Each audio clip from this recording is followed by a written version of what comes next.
নমস্কার বন্ধুরা, আজকে দেখে নেব কাদের কাদের সম্পর্ক নতুনভাবে শুরু হবে, কারা পাবেন নতুন প্রেমের অফার এবং কাদের সম্পর্কে আসবে নিউ বিগিনিং এবং কাদের সম্পর্কে নতুন করে আবারও একই সম্পর্ক শুরু হবে।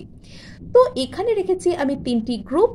যারা প্রথম গ্রুপটি চুজ করেছেন বা প্রথম কার্ডটি চুজ করেছেন তাদের জন্য কি রয়েছে দেখে নিই। আচ্ছা, আপনারা পেতে চলেছেন কোনো নতুন সম্পর্কের অফার। যদি কোনো বন্ধু অথবা কোনো ক্রাশ আপনার জীবনে ছিল, আপনি অলরেডি চেনেন এবং তার কাছ থেকে আপনি একটি প্রেমের অফার চাইছেন বা সম্পর্ক শুরুর অফার চাইছেন, তো এক্ষেত্রে গ্রিন সিগন্যাল আপনি সেটা পেতে চলেছেন। আচ্ছা, তো যারা সেকেন্ড কার্ড শুরু করেছেন, যাদের সম্পর্ক একদম স্টাক হয়ে গিয়েছিল, তাদের সম্পর্কে আবার নতুন করে শুরু হতে চলেছে। কারোর ক্ষেত্রে এক্স কিন্তু ফিরে আসতে পারে।